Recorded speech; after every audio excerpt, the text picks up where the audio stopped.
दोस्तों, मैं मनीष स्वागत करता हूं आपके अपने चैनल स्पीड मेकर मैथ्स में। आज से हम एक नई श्रृंखला का शुरुआत करने जा रहे हैं जिसमें हम प्रैक्टिस करेंगे आने वाले कॉम्पिटिटिव एग्जामिनेशन को ध्यान में रखते हुए पिछले वर्षों में एसएससी एवं अन्य परीक्षाओं द्वारा पूछे गए सवालों का सॉल्यूशन देखेंगे। हम शॉर्ट ट्रिक देखेंगे और बहुत सारे कुछ क्वेश्चन देखेंगे। तो आइए शुरू करते हैं पहले सवाल के साथ। पहला सवाल आपके स्क्रीन पे कुछ इस तरह से है कि पहला सवाल क्या है, ये बिंदु ए और बी 279 किलोमीटर दूर है। मुकेश बिंदु ए से बिंदु बी की ओर सुबह 6 बजे चलना प्रारंभ करता है, जबकि नरेश बिंदु बी से बिंदु ए की ओर सुबह 11 बजे चलना प्रारंभ करता है। मुकेश नरेश की तुलना में 50% तीव्र है और वे उसी दिन रात 8 बजे एक दूसरे से मिलते हैं। तो फिर पूछा कि मुकेश किस समय अपने गंतव्य पे पहुंचेगा। यानी कि सवाल में हमसे ये बोला गया कि एक बिंदु ए है और एक दूसरा बिंदु बी है, ये दोनों 279 किलोमीटर की दूरी पे स्थित है। फिर बोला कि मुकेश बिंदु ए से चलना शुरू करता है, 6 बजे चलना शुरू करता है मुकेश बिंदु ए से, और यहाँ पे नरेश बिंदु बी से 11 बजे चलना शुरू करता है। और फिर बोला कि 8 बजे ये दोनों कहीं पे जाके मिलते हैं। मान लेते हैं कि 8 बजे यहाँ पे ये मिला होगा, रात 8 बजे ये दोनों यहाँ पे मिलते हैं। तो अब हम इससे पूछा कि मुकेश को अपने गंतव्य तक जाने में कितना समय लगेगा, यानी कब वो पहुंचेगा, ये हमसे पूछा गया। तो अगर ये दोनों चलते हुए एक दूसरे की तरफ यहाँ पे 8 बजे मिल रहा है, तो मुकेश को तो अब अपने गंतव्य बी तक ही जाना है ना। तो बी तक जाने के लिए सिर्फ यहाँ की अगर हमें दूरी पता चल जाए, तो अगर दूरी पता चल जाए और फिर इसका वेलोसिटी पता चल जाए तो मुझे टाइम पता चल जाएगा। और जब टाइम पता चल जाएगा तो ये 8 बजे के बाद में कितना टाइम लगा वो हम आसानी से निकाल सकते हैं। तो फिर आगे सवाल में बोला कि मुकेश नरेश की तुलना में 50% तीव्र है। यानी अगर हम वेलोसिटी की बात करते हैं तो मुकेश की वेलोसिटी नरेश की वेलोसिटी से 50% अधिक है। यानी अगर नरेश 2 है तो ये मुकेश 3 होगा इसका वेलोसिटी। तो फिर देखते हैं कि अब यहाँ से जाने में इसको कितना समय लगा, 6 से 8, यानी कि इसे कितना समय लग गया, 14 घंटा। यानी कि यहाँ पे 14 घंटा लगा मुकेश को यहाँ मिलने के लिए पहुँचने तक। और जबकि नरेश को लगा है कितना, 11 से 8, यानी कि कितना घंटा, 9 घंटा। 9 घंटा लगा है। और मुकेश 9 घंटा चल के यहाँ तक पहुँचा है, और नरेश और मुकेश 14 घंटा चल के यहाँ पहुँचा है। लेकिन यहाँ हमें मुकेश कितना घंटा चल के पहुँचा ये इसकी भी ज़रूरत नहीं पड़ेगी। हमें सिर्फ ज़रूरत है नरेश को कितना समय लगा, ताकि हम यहाँ से इसकी डिस्टेंस निकाल सकें। तो नरेश को लगा है 9 घंटा और इसका स्पीड क्या है, 2। तो अगर हम डिस्टेंस की बात करें तो वेलोसिटी इंटू टाइम, यानी 2 इंटू 9 यानी कि 18 यूनिट हम कह सकते हैं। और यहाँ पे एक चीज़ और कि ये 279 का भी यहाँ पे कोई भी यूज़ नहीं है। तो 18 यूनिट नरेश चल के यहाँ पहुँचा है, 18 यूनिट हम यहाँ पे मान लेते हैं। यानी कहने का मतलब ये हुआ कि मुकेश को अपने गंतव्य तक पहुँचने के लिए सिर्फ 18 यूनिट चलने की ज़रूरत है। और मुकेश को अगर 18 यूनिट चलना है और उसका स्पीड 3 है, तो अगर हम टाइम निकालें तो 18 को 3 से भाग देते हैं तो 6 आवर इसको लगते हैं। और यानी 8 बजे के बाद में 6 घंटा और लगेगा मुकेश को अपने गंतव्य तक पहुंचने के लिए। तो 8 बजे से लेकर के 6 घंटा कितना हुआ, यानी उस रात को वो 2 बजे पहुंचेगा। यानी 2 बजे 2 AM में वो क्या करेगा, अपने गंतव्य तक पहुंच जाएगा। तो इस तरीके से हमारा answer A number 2 AM the next day हो जाएगा। बढ़ते हैं नेक्स्ट सवाल की ओर, देखते हैं अगला क्वेश्चन क्या है।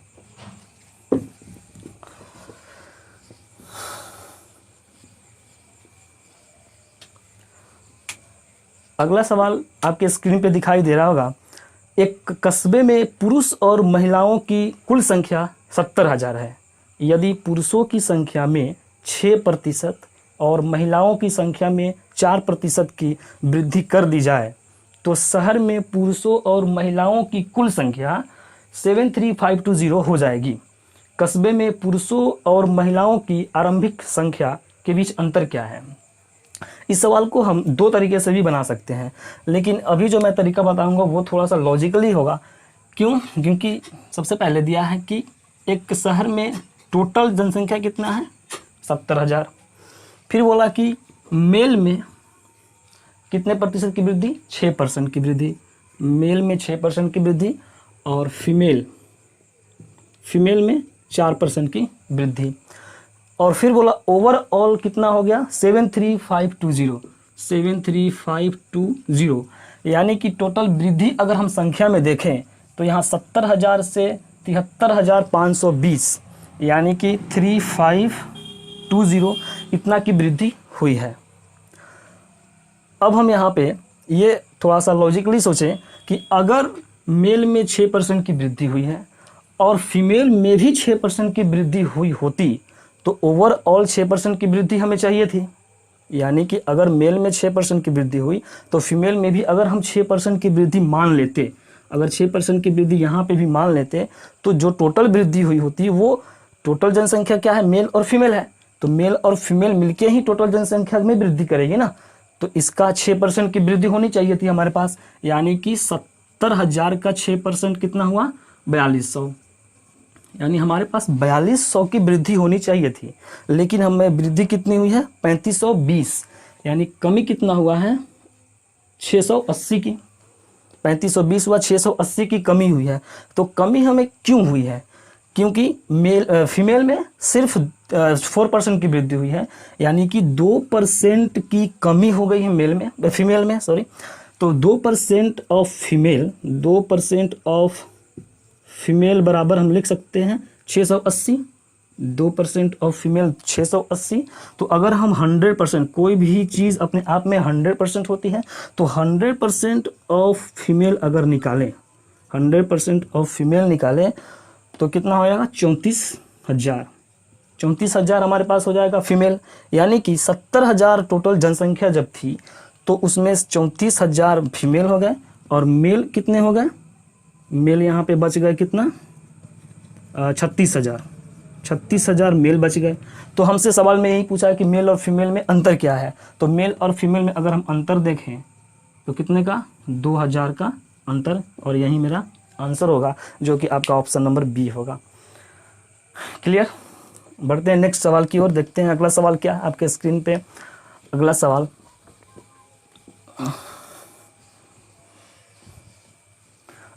है किसी वस्तु पर दी गई छूट और लाभ का योगफल उसी वस्तु के अंकित मूल्य के 2 गुने और क्रय मूल्य के 3 गुने के अंतर का 2 गुना है। ज्ञात करें कि अंकित मूल्य क्रय मूल्य से कितने प्रतिशत अधिक है। यानी कि ये सवाल प्रॉफिट एंड लॉस का है। तो जब भी हम प्रॉफिट एंड लॉस की बात करते हैं तो हमारे मन में हम सबको ये जानते होंगे, आप सब भी जानते होंगे कि प्रॉफिट एंड लॉस में 3-4 टर्म्स होते हैं जिन्हें हमें ध्यान में रखना होता है। जैसे पहला अगर मान लेते हैं कि मार्क्स प्राइस, जिसे हम एमपी से डिनोट कर रहे हैं। उसके बाद एक एसपी यानी कि सेलिंग प्राइस, फिर सीपी यानी कि कॉस्ट प्राइस, प्रॉफिट या लॉस, ये हुआ। अब फिर एक डिस्काउंट भी होता है, डिस्काउंट। और एक चीज़ फिर ध्यान देने की है कि डिस्काउंट जब भी मिलता है हमें मार्क्स प्राइस पे मिलता है, डिस्काउंट हमें मार्क्स प्राइस पे मिलता है। तो अगर हम मार्क्स प्राइस से अगर हम डिस्काउंट घटा दें, मार्क्स प्राइस से अगर हम डिस्काउंट घटा दें तो हमें एसपी मिलता है। यानी कि मार्क्स प्राइस से अगर डिस्काउंट घटा दें तो हमें एसपी मिलता है। ये एक पहला चीज़। फिर एसपी को अगर हम डिफाइन करें तो एसपी क्या हुआ, यानी सेलिंग प्राइस क्या हुआ, सीपी में अगर हम प्रॉफिट जोड़ दें या फिर लॉस को घटा दें तो हमें एसपी प्राप्त होता है। और सीपी को यहीं से एसपी माइनस प्रॉफिट कर सकते हैं, तो ये कोई दिक्कत नहीं है। प्रॉफिट एंड लॉस तो ये समझ रहे हैं, और डिस्काउंट तो भी मैंने बता दिया। तो अब इसी आधार पे हम सवाल को देखते हैं। क्या बोला है सवाल, किसी वस्तु पे दी गई छूट, यानी कि जो डिस्काउंट बोल रहा है, डिस्काउंट छूट और लाभ यानी discount plus profit, discount plus profit का योगफल दिया। उसी वस्तु के अंकित मूल्य के दोगुने, उसी वस्तु के अंकित मूल्य यानी कि एमपी अंकित मूल्य यानी कि मार्केट प्राइस के दो गुने और क्रयमूल्य के 3 गुने के अंतर, क्रयमूल्य के 3 गुने के अंतर का 2 गुना है, का 2 गुना ये बराबर दिया है, का 2 गुना है। तो फिर पूछा कि आगे अंकित मूल्य कॉस्ट प्राइस से कितना % ज़्यादा है। तो अगर हम इसे सॉल्व करते हैं तो अभी हमने आपको क्या बताया कि मार्क्स प्राइस में से अगर हम डिस्काउंट घटा दें तो हमें एसपी प्राप्त होता है। तो क्या हम डिस्काउंट बराबर मार्क्स प्राइस माइनस एसपी लिख सकते हैं? बिल्कुल लिख सकते हैं। फिर आपको हमने बताया कि अगर सीपी में प्रॉफिट अगर जोड़ दे तो हमें एसपी प्राप्त होता है। तो अगर हम प्रॉफिट बराबर निकालें तो एसपी माइनस सीपी लिख सकते हैं। क्लियर? तो अब यहाँ पे हम यहीं इसको चेंज करते हैं। तो अगर हम डिस्काउंट बराबर लिखे तो इसके जगह पे हम लिख सकते हैं MP minus SP, MP minus SP लिख सकते हैं। फिर प्लस प्रॉफिट की जगह पे SP minus CP, SP minus CP, ये हो गया। और इसको हम ब्रैकेट खोल देते हैं तो 4mp माइनस 6cp। क्लियर? अब यहाँ पे हम देखते हैं कि एसपी और एसपी कैंसिल, बचा यहाँ mp minus cp equals to 4mp minus 6cp। अब हम इसको थोड़ा सॉल्व करते हैं तो ये आएगा इधर, तो 3mp बराबर 5cp। और यहाँ से अगर हम mp और cp का रेशियो लेते हैं तो 5/3, यानी कि cp अगर 3 यूनिट है तो mp मेरे पास 5 यूनिट है। तो ज़्यादा कितना है mp? 2, कितना पे? 3 पे, यानी कि 2/3 का अगर परसेंटेज देखें तो 66.66% मेरा आंसर होगा, जो कि डी नंबर, यानी इसको आप 66.2/3 भी लिख सकते हैं। ये आपका आंसर होगा जो कि ऑप्शन नंबर डी है। बढ़ते हैं नेक्स्ट सवाल की ओर, देखते हैं अगला सवाल आपके स्क्रीन पे दिखाई देता होगा। What is the value of the given expression? कुछ एक्सप्रेशन दिया हुआ है और उसका वैल्यू पूछ रहा है। तो इस सवाल को भी आप 2 तरीके से हम कर सकते हैं, एक तो ट्रेडिशनल मेथड से और दूसरा थोड़ा लॉजिकली सोच करके। अगर हम यूनिट डिजिट पे काम करें सिर्फ, तो यूनिट डिजिट पे मैंने इसलिए बोला क्योंकि हम ऑप्शन देखते हैं तो पहला ऑप्शन 6, दूसरा 3, तीसरा 12 और चौथा 24, यानी कि सारे ऑप्शन के ये यूनिट डिजिट अलग अलग है। तो हम यूनिट डिजिट पे काम करके आसानी से इसका आंसर फाइंड कर सकते हैं। तो देखते हैं सवाल क्या दिया गया कि 1006 का स्क्वायर माइनस 1007 प्लस गुना 1005 प्लस 1008 गुना 1004 माइनस 1009 और फिर गुना 1003। पहले मेथड से हम सोल्व करते हैं, यूनिट डिजिट से ही सोल्व करते हैं। तो अगर हम देखें इसका अगर स्क्वायर किया जाए तो 6 का स्क्वायर लास्ट में तो ये 6 का स्क्वायर, जो कि 6 का स्क्वायर हम करें तो 36 आएगा ही आएगा। बाद में उसके पहले जो भी कुछ आए उससे मतलब नहीं है, क्योंकि हम यूनिट डिजिट पे काम कर रहे हैं। तो यानी कि यहाँ पे 6 लास्ट में तो आना ही आना है इसको, 6 का जब स्क्वायर करेंगे माइनस 7, ये सिर्फ यूनिट डिजिट पे ही अब यहाँ से हम काम करेंगे क्योंकि हमें यूनिट डिजिट ही चाहिए आंसर लाने के लिए। तो 7 × 5 प्लस 8 × 4 माइनस 9 × 3, 6 माइनस 7 × 35, 35 यानी 5, लास्ट में 5 प्लस 8 चुका 32, 32 का 2 माइनस 9 3 का 27 का ये 7। अब हम देखते हैं 6 2 और 6 8 माइनस 7 5 12, 7 5 12, यानी कि जब भी यहाँ पे एक अंक बचे तो हम इसको क्या कर सकते हैं 18 लिख सकते हैं मिनिमम। तो यानी 18 में से अगर 12 गया तो 6 मेरा यूनिट डिजिट आ गया और 6 ही इस सवाल का आंसर ए नंबर ऑप्शन हो जाएगा। अगर आप इससे अगर कंफर्टेबल फील नहीं कर रहे हैं तो मैं इसको ट्रेडिशनल मेथड से भी बता सकता हूँ। इसको आप ऐसे भी सॉल्व कर सकते हैं। आप यहाँ पे किसी एक बेस को मान सकते हैं कुछ, जैसे कि हमने मान लिया कि लेट 1006 बराबर x मान लिया कि 1006 को हम x मान लेते हैं। तो अब इसी फॉर्म में हम इसको लिख रहे हैं, तो इसको क्या लिख सकते हैं, एक्स स्क्वायर माइनस ये कितना है, x से 1 ज़्यादा है, यानी कि इसको हम क्या लिख सकते हैं, x प्लस 1 और इंटू ये x माइनस 1 लिख सकते हैं, क्योंकि x से क्या 1 कम है। फिर आगे इसको हम लिख सकते हैं x प्लस 2, उसी तरीके से ये x माइनस 2 और यहाँ पे माइनस x माइनस 3 प्लस 3 9 है ना, और यहाँ पे x माइनस 3।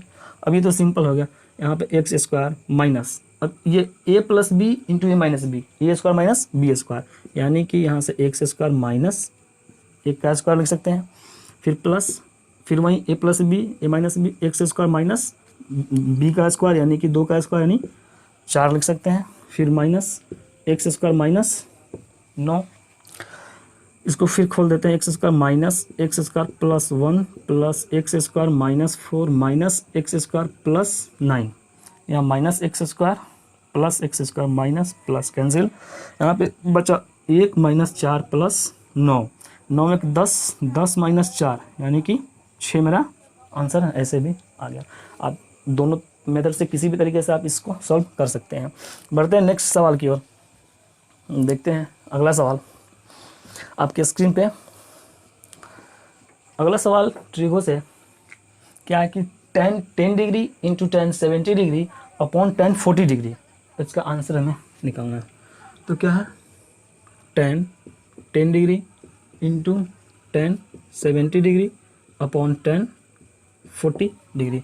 ऐसे सवाल को करने के लिए हमें अप्रोच कैसे लेनी चाहिए, हम सबसे पहले इस सारे को एक टर्म में लिखने का प्रयास करते हैं, यानी कि अगर हम इसको ऊपर लेके जाते हैं tan 10 degree into tan 70 degree into ये ऊपर जाएगा तो cot कितना होगा 40 डिग्री, और फिर हमने बोला कि इस सारे को एक ही टर्म में लिखना है, तो अगर हम cot 40 को tan 50 लिख दे तो कोई दिक्कत तो नहीं है, tan 50 डिग्री लिख सकते हैं।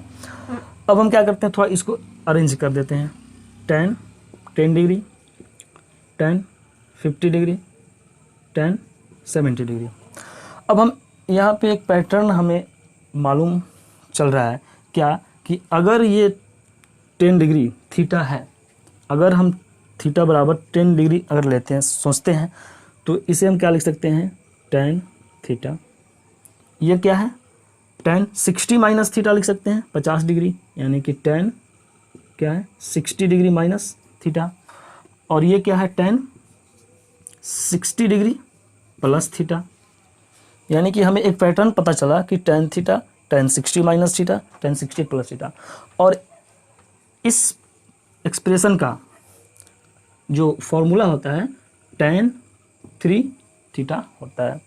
तो अगर हम इसके जगह पे tan 3 थीटा लिख दें, यानी कि tan 3 थीटा, और थीटा की जगह पे हमने क्या माना 10 डिग्री, तो tan 30 डिग्री यानी कि 1/√3 मेरा आंसर हो गया।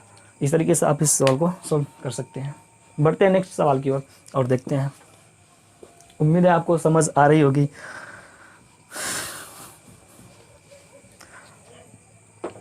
अगला सवाल अलजेब्रा से आपके स्क्रीन पे दिखाई देता होगा। क्या यदि a और b धनात्मक वास्तविक संख्याएं हैं, पॉजिटिव रियल नंबर, जैसे कि 15a² minus 11ab minus 14b square बराबर 0, तो हमें ज्ञात करना है a अनुपात b ज्ञात करना है, ऑप्शन ये। तो सबसे पहले हम ऐसे सवालों को कैसे लेते हैं कि यहाँ पे एक एक्सप्रेशन हमें दिया हुआ है और यहाँ पे वेरिएबल 2 दिख रहे हैं, तो हम अपने मन से एक वेरिएबल को कुछ मान सकते हैं, अपने हिसाब से मान सकते हैं। अब यहाँ पे आप सोचेंगे कि सबसे अच्छा 0 मान लेते हैं, लेकिन 0 नहीं मान सकते क्योंकि ऑप्शन में हमसे ए और बी का जो रेशियो दिया है वो 0 है नहीं, तो हमें यहाँ से समझ लेनी चाहिए कि 0 हम मान नहीं सकते हैं। तो हम उससे थोड़ा आगे बढ़ते हैं, मानते हैं कि एक मान लेते हैं, तो हम यहाँ पे मान लेते हैं कि b इक्वल्स टू क्या 1 मान लेते हैं। उससे क्या हुआ कि मेरा दिया हुआ एक्सप्रेशन आसान लगने लगेगा।